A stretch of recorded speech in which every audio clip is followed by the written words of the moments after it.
India is racing to become an AI superpower. The government has launched a 10,000 crore AI mission.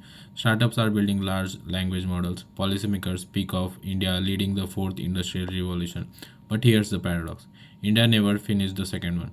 Most industrializing nations followed a predictable path: agriculture, then labor intensive manufacturing, then services, and then high tech.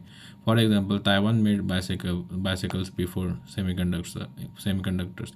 China made toys before robots. India skipped the middle today.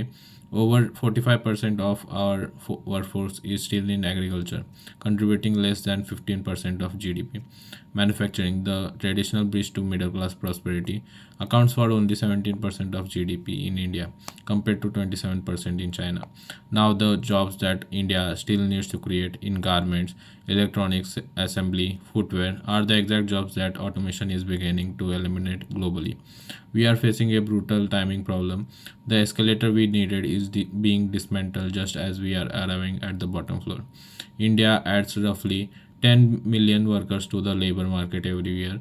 If we cannot absorb them into productive employment, the celebrated demographic dividend quietly becomes a demographic burden.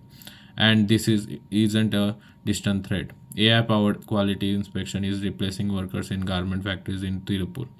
Automated kiosks are reducing back office jobs. Even ITS, India's services crown jewel, is vulnerable to large language models doing the work of entry level analysts.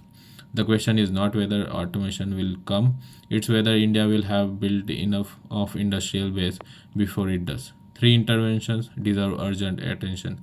First, a focused industrial policy that prioritizes labor intensive sectors like apparel, leather, and light electronics through targeted PLI schemes, not just capital intensive ones.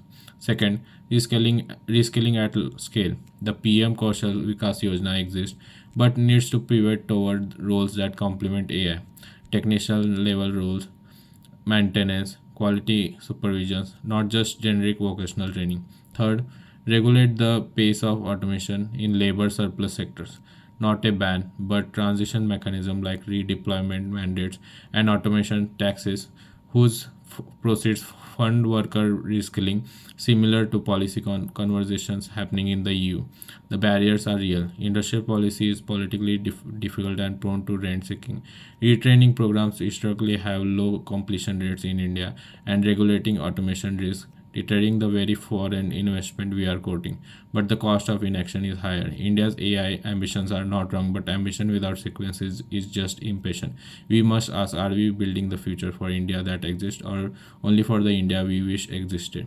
The answer to that equation is an economic policy choice, and the window to make it wisely is narrowing.